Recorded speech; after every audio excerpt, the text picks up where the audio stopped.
जाने क्या क्या बीत गया, हर मंजर ही अनजाना था। दूर कहीं पे और नहीं, बस घर तक ही जाना था। बात 1980 की है। तब जब रात बेरात टैक्सी ऑटो मिलना खाला जी का घर नहीं था। लोग बसों से सफ़र करते थे। सिनेमा के बस 4 बांधे बंधाए शो होते थे, दोपहर 12 बजे से रात के 12 तक की। ऐसे ही एक बार की बात है। दिन सो चुका था, पर रात अभी जागी थी। रात की आखिरी बस से उतरकर राजबीर ने घर का रुख कर लिया था। आम सी रात थी, पर फिर भी जाने क्यों राजबीर का मन किसी अनजाने डर से घबरा रहा था। रह रह कर उसे ऐसा लग रहा था कि कोई न कोई उसका पीछा कर रहा है। हालांकि किसके कदम सुनाई नहीं दे रहे थे, पर उसे ऐसा लग रहा था कि कोई काला सा साया उसके पीछे पीछे चलता हुआ आ रहा है। न चौकीदार के सड़क पर डंडा ठोकने की आवाज़ और न ही किसी जानवर की पुकार। रात ज़रूरत से कहीं ज़्यादा सुन्न थी। सर्दी नहीं थी, पर फिर भी रह रह कर रणबीर के रोंगटे खड़े हो रहे थे। आज कुछ ज़्यादा ही देर हो गई थी। दरअसल दोस्तों के साथ वो एक पिक्चर रात का शो देखकर अकेला लौट रहा था। उसका घर बस स्टैंड से लगभग 1-1.5 किलोमीटर दूर था। अमावस की रात थी, तो चांद की रोशनी भी नहीं थी। दूर दूर तक लगे खंभों में लगे बिजली के बल्ब उसे ऐसे लग रहे थे जैसे लंबे लंबे साए हाथ में हाथ डालकर सड़क के दोनों ओर खड़े हो, और वो बल्ब नहीं, उसके चेहरे पर चमकती एक आँख हो। इस तरह की कई आंखें उसे घूरती जा रही थी, और उसका पीछा करता साया भी अपना रास्ता बदलने की नहीं सोच रहा था।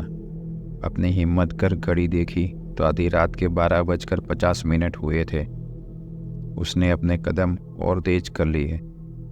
थोड़ी आगे जाकर वो अपने घर की ओर जाने वाली सड़क पर मुड़ने को ही था कि उसने एक अजीब सा दृश्य देखा। उसने देखा कि एक बहुत बूढ़ा आदमी सड़क के किनारे एक खंभे के नीचे किताबें बेच रहा था, और उसने अभी अभी दुकान लगानी शुरू की थी, क्योंकि वो अपने साथ लाए झोलों में से अभी किताबें निकाल निकाल कर सजा रहा था। राजवीर को किताबों का बहुत शौक था। किताबें देखते ही वो बिल्कुल भूल गया कि क्या हुआ था। वो सीधा उस बूढ़े के पास गया और बोला, ये आप इस समय दुकान क्यों लगा रहे हैं?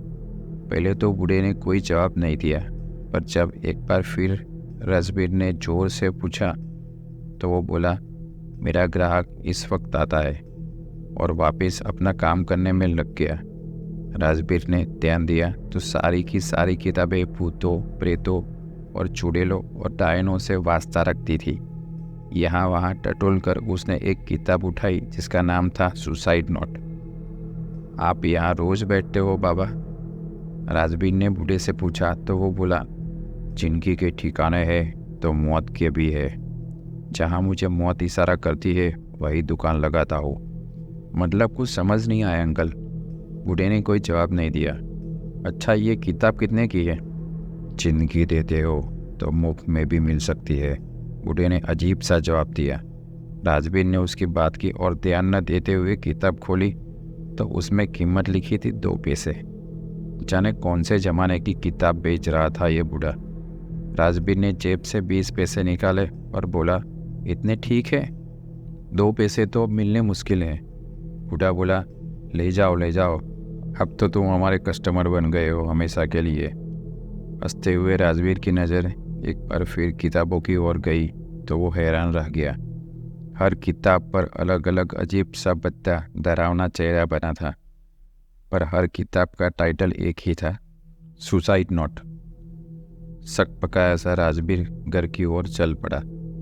जाने क्यों कुछ अजीब लगते हुए भी उसने वो किताब वापस रखने की नहीं सोची। कुछ 15-20 मिनट चलने के बाद वो अपने घर पर पहुंच गया था।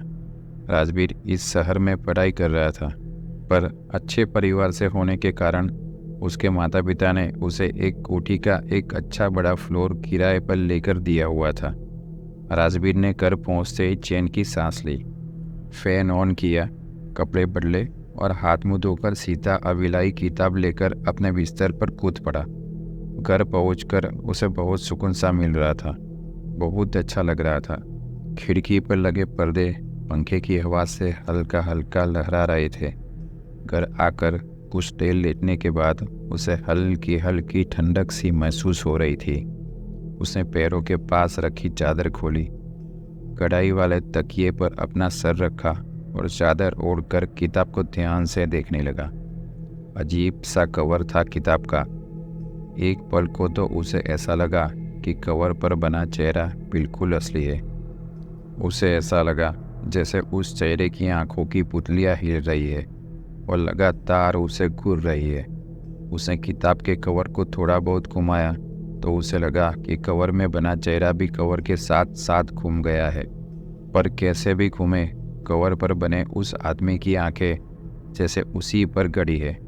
उसके लिए उस किताब के कवर से नज़रें हटाना बड़ा ही मुश्किल हो रहा था। उसे लगा जैसे वो चेहरा उससे कुछ कहना चाहता है। चेहरे के ठीक ऊपर गहरे लाल रंग के अक्षरों के किताब पर बड़ा बड़ा लिखा था, सुसाइड नोट। कुछ देर कवर देखने के बाद राजवीर ने किताब खोलकर पढ़नी चाहिए, पर जैसे ही थोड़ा जोर लगाकर उसने कवर खोला तो वो हैरान रह गया। कुछ देर पहले जिसे उसने किताब समझकर खरीदा था वो अब किताब नहीं बल्कि एक छोटा सा बक्सा बन चुका था। बाहर से दिखने में तो किताब थी, पर जब उसे खोला गया तो अंदर से वो एक बक्से की तरह खुल गई। एक छोटा सा बक्सा जो अंदर से पूरा लाल था, पर यह बक्सा खाली नहीं था। इसमें तह लगा एक कागज़ रखा था। राजवीर हैरान था। उसने वो कागज़ निकाला और पढ़ने के लिए खोला ही था कि तभी उसके दरवाजे पर दस्तक हुई। राजवीर ने अपना बेड लिविंग रूम में ही रखा था। ज़्यादा कमरे साफ करने की रोज़ ज़रूरत ना पड़े, इसलिए उसने अपना सारा इंतज़ाम बाहर के कमरे में ही किया हुआ था। जब उसके कमरे के दरवाजे पर इतनी रात गए दस्तक हुई तो राजवीर का दिल तक से रह गया। इस समय आखिर कौन हो सकता है? उसने महसूस किया कि पूरा कमरा किसी भीनी सी खुशबू से भर गया है, पर साथ ही उसे किसी अनजाने से डरने भी घेर लिया था। एक पल को तो उसे लगा कि कुछ बहुत बुरा होने वाला है। उसके माथे पर पसीने की बूंदें साफ साफ चमक रही थी। वो इतना डर गया था कि बिस्तर से हिल भी नहीं पा रहा था। उसने सोचा कि दरवाज़ा खोलने की ज़रूरत ही नहीं है, जो भी होगा फिर आ जाएगा। बाहर कोई लगातार दरवाज़ा बजा रहा था। लगभग 5 मिनट तक ऐसे ही कोई दरवाज़ा खटखटाता रहा। फिर अचानक कोई भी आवाज़ आनी बंद हो गई। सर्दी नहीं थी, पर राजवीर ने सर से पांव तक खुद को चादर से ढक रखा था। डर के मारे वो पसीने से तरबतर हो चुका था। उसकी हिम्मत नहीं हो रही थी दरवाजे की ओर मुड़कर देखने की। तभी धड़ाम से दरवाज़ा अपने आप खुल गया और किसी गाड़ी के हॉर्न की तेज तेज आवाज़ आने लगी। दरवाज़ा खुलने के साथ ही वो कमरा गाड़ी की हेडलाइट की रोशनी से नहा गया था। जब काफ़ी देर हॉर्न बजना बंद नहीं हुआ तो मजबूरन राजवीर ने चादर से अपना चेहरा निकाल कर देखा तो वो हैरान रह गया। उसके घर के बाहर एक बहुत ही महंगी कार खड़ी थी, जिसका पीछे का दरवाज़ा खुला था और पीछे एक बहुत खूबसूरत जवान लड़की जामुनी रंग की साड़ी पहने बैठी थी और उसे अपने पास आने का इशारा कर रही थी। इतनी सुंदर लड़की तो शायद उसने सपने में भी नहीं देखी थी। उसे समझ नहीं आ रहा था कि ये क्या हो रहा है। हॉर्न बजना बंद हो चुका था, पर वो लड़की लगातार उसे अपने पास आने का इशारा कर रही थी। जाने क्या जादू था उस लड़की में। राजवीर अपने बिस्तर से उठा और उसकी ओर खींचता चला गया। पूरा वातावरण एक अजीब सी खुशबू से इतना भर गया था कि राजवीर पर हल्की हल्की बेहोशी छा रही थी, जैसे कि उसने कोई नशा ले लिया हो। वो सीधा जाकर गाड़ी की पिछली वाली सीट पर उस लड़की के साथ जाकर बैठ गया। उसके गाड़ी में बैठते ही उसके घर और उस गाड़ी दोनों का दरवाज़ा अपने आप बंद हो गया। गाड़ी धीरे से स्टार्ट हुई और जाने कहाँ के लिए निकल पड़ी, पर राजवीर में ये सब सोचने की ताकत नहीं थी। वो लगातार उस लड़की को घूरे जा रहा था। उस लड़की की जामुनी पोशाक रह रह कर ऐसी चमकती थी जैसे उसमें सितारे जड़े हो। वो लड़की धीरे से राजवीर के पास आई और उसे अपने गले से लगा लिया और धीरे धीरे उसके माथे पर अपना हाथ फेरने लगी। राजबीर पूरी तरह उसमें खो चुका था। वो खुद को इतना भूल गया था कि उसने अपना सर उसकी गोद में रखा और उसके चेहरे को निहारने लगा। उस लड़की ने धीरे से राजवीर के माथे पर चूमा और अपनी चमकती नीली आंखों से उसे ऐसे देखने लगी कि जैसे बरसों बाद उसे देख रही हो। वो गाड़ी धीरे धीरे सड़क पर ऐसे चल रही थी जैसे किसी कश्ती की तरह पानी में तैर रही हो। राजबीर को जैसे उस लड़की से प्यार हो गया था। कुछ देर बाद उसे एहसास हुआ कि गाड़ी रुक चुकी है। उसने चेहरा उठाकर ड्राइवर की ओर देखने की कोशिश की तो वो बहुत घबरा गया। ड्राइवर उसको बुरी तरह घूर रहा था। अंधेरे में भी उस ड्राइवर के चेहरे का गुस्सा साफ साफ झलक रहा था। उस ड्राइवर के हाथ में एक बड़ा सा चाकू था। ड्राइवर ने बिना कोई पल गवाए सीधा राजबीर पर वार कर दिया, पर डरा हुआ होने के बावजूद राजबीर एक झटके से एक और हट गया और वो चाकू सीधा उस लड़की के पेट में जा लगा। वो लड़की दर्द से बुरी तरह कराह रही थी। राजबीर के मन में गुस्से, डर और घृणा और आश्चर्य के मिले जुले भाव थे। वो सदमे में था। तभी उसने देखा कि ड्राइवर की सीट पर कोई नहीं है। ड्राइवर वहाँ से गायब हो चुका था। तभी गाड़ी के आगे के शीशे पर किसी ने दस्तक दी।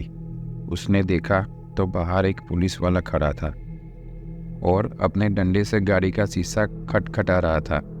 राजबीर के होश उड़ गए थे। उसके साथ बैठे लड़की मर चुकी थी। उस लड़की की लाश की आंखें खुली थी और राजबीर को बुरी तरह घूर रही थी। इधर ये पुलिस वाला लगातार गाड़ी के शीशे पर दस्तक दे रहा था। 1-2 मिनट तक खटखटाने के बाद जब दरवाज़ा नहीं खुला तो पुलिस वाले ने बाहर से गाड़ी का दरवाज़ा खोल दिया। सामने का नज़ारा देख वो भी हिल गया था। उसने अपने होल्स्टर से बंदूक को निकाली और राजबीर पर तान दी। चुपचाप हाथ ऊपर करके गाड़ी से बाहर निकल आओ। राजबीर के पास कोई चारा नहीं था तो उसने बिना कुछ कहे ही बाहर आना ठीक समझा। आखिर सारे सबूत उसके खिलाफ जो थे। वो बाहर निकला तो हैरान रह गया। गाड़ी और कहीं नहीं बल्कि पुलिस स्टेशन के बरामदे में खड़ी थी। उसे याद आया कि उस गाड़ी के ड्राइवर का चेहरा जिसने उस खूबसूरत लड़की का कत्ल किया था वो उस किताब बेचने वाले से मिलता था जिसने उसे सुसाइड नोट नाम की किताब आज रात बेची थी। पुलिस वाले के आवाज़ देते ही अंदर से और पुलिस वाले निकल आए और राजबीर को बुरी तरह जकड़ लिया। उसे अंदर सलाखों के पीछे फेंक दिया गया और एक पुलिस वाला उसके पास बैठ उससे पूछ कर सारा ब्यौरा लिखने लगा। राजबीर समझ नहीं पा रहा था कि आखिर उसे कैसे समझाए कि उसके साथ कोई बहुत बड़ा धोखा हुआ है। वो बार बार उस पुलिस वाले से कह रहा था कि उसने कोई खून नहीं किया है, पर कोई उसकी बात मानने को तैयार ही नहीं था। उस लड़की की लाश गाड़ी से निकालकर थाने में ले आई गई थी और गाड़ी की जांच करने के लिए फोरेंसिक डिपार्टमेंट के लोगों को बुलवा लिया गया था। तभी बाहर से एक पुलिस वाला चिल्लाते हुए आया, बाहर कोई गाड़ी नहीं है भाइयों। गाड़ी बाहर बरामदे से गायब हो चुकी है। सारे पुलिस वाले बाहर भागे। तभी राजबीर ने देखा कि वही लड़की जो कुछ देर पहले मर चुकी थी स्ट्रेचर से उठी और थाने के बाहर की ओर चल दी। हालांकि उसके पेट में लगा हुआ चाकू साफ साफ दिख रहा था, पर वो बिना किसी दर्द के चलती हुई थाने के बाहर जा रही थी। थाने के दरवाजे पर पहुंचकर उसने पलटकर राजबीर की ओर देखा और फिर गायब हो गई। राजबीर के रोंगटे खड़े हो गए थे। बाहर पुलिस वाले अभी गायब हो चुकी गाड़ी के रहस्य को समझने में लगे थे कि ये सब नज़ारा देख राजबीर ने बुरी तरह चीखना शुरू कर दिया था। पुलिस वाले भागे भागे अंदर आए तो अंदर से उस लड़की की लाश गायब थी। राजबीर ने पहली बार इतने सारे वर्दी वालों को एक साथ कांपते हुए देखा था। वो समझ गए कि ये कोई भयानक ऊपरी मामला है और अब उन्हें कुछ हद तक राजबीर की बात पर विश्वास हो चला था। सबूत और गवाह के न होने से अब वो राजबीर को हवालात में नहीं रख सकते थे। उसी पल उसे सलाखों की कैद से निकालकर पुलिस की जीप में ही उसके घर पर वापस छोड़ दिया गया। थका हारा रात के वाक़ये से बुरी तरह परेशान राजबीर घर में घुसा तो रात के 2:30 बज चुके थे। उसने देखा कि किताब की शक्ल में वही मनहूस बक्सा अभी भी उसके बिस्तर पर पड़ा था और उस पर बना वो भयानक चेहरा अभी भी उसे घूर रहा था। उसने गुस्से में वो बक्सा उठाया और घर के बाहर फेंक दिया। उसके बाद वो सीधा जाकर अपने बिस्तर पर लेटा और नींद ने बेहोशी की शक्ल में उसे बुरी तरह जकड़ लिया। रात का सन्नाटा और गहरा हो चला था। बर्फ सी ठंडी किसी चीज के छूने से राजबीर की आंखें धीरे धीरे खुल रही थी, पर बर्फ से क्या, ये तो बर्फ ही थी। उसने महसूस किया तो मालूम हुआ कि वो अपने बिस्तर पर नहीं बल्कि एक मोटी सी बर्फ की सील पर लेटा था। उसके कपड़े बदल चुके थे और उसके आस पास उसके सारे रिश्तेदार इकट्ठे हो बुरी तरह से रो रहे थे। उसके माता पिता उसके पास बैठे आंसू भरी आंखों से लगातार उसकी ओर देख रहे थे। उसकी माँ रह रह कर उसके माथे पर हाथ फेर रही थी और बुरी तरह रोई जा रही थी। पर ऐसा कैसे हो सकता था? वो तो वापिस आकर अपने बिस्तर पर ही सोया था। फिर ये सब क्या था? राजबीर ने महसूस किया कि वो जिंदा था, पर जागकर भी हिलडुल नहीं पा रहा था। उसका शरीर किसी मुर्दे की तरह बेजान पड़ा था। वो सब कुछ महसूस कर रहा था, पर न ही उसका दिल धड़क रहा था और न ही उसकी नब्ज चल रही थी। अपने रिश्तेदारों के साथ ही उसे पहले मर चुके उसके पुरखे और कई और भयानक आत्माएं उसके आसपास चक्कर लगाती दिख रही थी। कुछ हंस रही थी, कुछ रो रही थी और कुछ ऐसे ही शून्य में ताकती जा रही थी। उसने मुंह से बोलने की पुरजोश कोशिश की। वो चीख चीख कर सबको ये बताना चाह रहा था कि वो जिंदा है, मरा नहीं, पर उसके शरीर का कोई भी हिस्सा अब उसके काबू में नहीं था। कुछ देर बाद वही हुआ जो किसी के मरने के बाद होता है। उसके मुर्दा पड़ चुके शरीर को नहलाया गया, उसकी अर्थी सजाई गई, फूल और कफन चढ़ाया गया। उसकी अंतिम यात्रा स्मशान के लिए निकल पड़ी। वो अपने इस आसपास सब कुछ महसूस कर रहा था, सुन रहा था, पर जिंदा होते हुए भी उस तरह मुर्दों की तरह पड़े रहने के अलावा उसके पास कोई चारा भी तो नहीं था। कुछ देर बाद स्मशान पर पहुंचकर उसे चिता पर लेटा दिया गया था। वो बड़ा हैरान था कि कभी भी अंधेरा पड़ने के बाद अंतिम संस्कार नहीं किया जाता, पर ये इस नामुराद रात में उसके साथ क्या हो रहा था? न तो अभी उजाला था और न ही वो कोई मुर्दा था। पर वो ये उन सबको बताता भी तो कैसे बताता? चिता सजाई गई और उसकी जिंदा लाश को उस पर लिटा दिया गया और साथ ही अंतिम संस्कार के मंत्र बोलने शुरू कर दिए गए। उसके साथ ही चिता में आग लगा दी गई और उसका बेजान शरीर जलती आग की सलाखों में कैद हो गया। उन लपटों के बीच से उसने देखा कि मंत्र पढ़ने वाला पंडित कोई और नहीं बल्कि वही आदमी था जिसे उसने वो शैतानी किताब खरीदी थी। उस बूढ़े की आंखें अंधेरे में चमक रही थी और उसके हाथ में वही किताब थी जिसे राजबीर ने अपने घर के बाहर फेंक दिया था। किसी मोमबत्ती की तरह राजबीर का शरीर चिता की गर्मी से मोम की तरह पिघल पिघल कर स्मशान की जमीन पर गिर रहा था। इतने दर्द का एहसास उसने अपनी पूरी जिंदगी में नहीं किया था और इतनी बेबसी उसने कभी भी महसूस नहीं की थी। तभी किसी ने उस बूढ़े के हाथ से वो किताब ले सीधे आग की लपटों के हवाले कर दी। राजबीर ने ध्यान से देखा तो ये कोई और नहीं बल्कि खूबसूरत जामुनी ड्रेस पहने वही लड़की थी जिसने गाड़ी में उसे बड़े प्यार से गले लगाया था। उस लड़की के पेट में अभी भी वो चाकू वैसे ही घुसा हुआ था जैसे कि उसे अभी किसी ने उसके पेट में उतारा हो। वो लड़की भी दर्द से करा रही थी, पर फिर भी हिम्मत करते हुए उस लड़की ने बूढ़े के हाथ से वो किताब छीनकर सीधी राजबीर की जलती हुई चिता में फेंक दी थी। यहाँ उस किताब ने आग की लपटों को छुआ और इसके एक पल बाद ही राजबीर ने खुद को वापस अपने बिस्तर पर लेटा पाया। लगभग सुबह होने को थी, पर उसे ऐसा महसूस हो रहा था जैसे कि वो बहुत ज़्यादा बीमार हो। इतना बीमार कि उसमें सीधा खड़े रहने की भी हिम्मत नहीं थी। वो अपने बिस्तर पर जा गिरा और सो गया। जब तक वो उठा दोपहर के 12 बज चुके थे। वो 1 घंटा बिस्तर पर पड़ा करवटें बदल रहा था। रात को उसके साथ गुजरी बदकिस्मती के निशान अभी भी उसके जहन पर चोट कर रहे थे। उसे बहुत भूख लग रही थी। किसी तरह वो बिस्तर से उठा। कुछ देर बाद नहा धोकर उसने रसोई में जाकर अपने लिए खाना बनाने लगा। पर रसोई में वो अकेला नहीं था। उसके पीछे जामुनी ड्रेस में वही रात वाली लड़की किचन में उसके पीछे खड़ी उसे लगातार देख रही थी।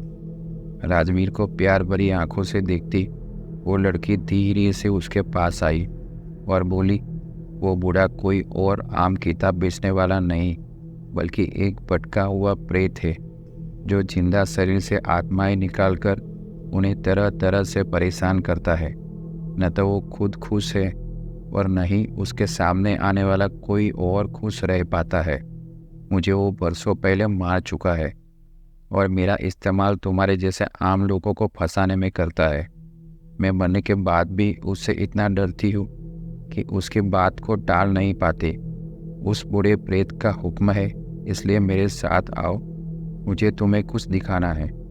और उसके साथ ही वो परी सी लड़की राजवीर का हाथ पकड़कर उसे उसके बिस्तर के पास ले गई। बिस्तर पर जो राजवीर ने देखा तो वो वही जम गया।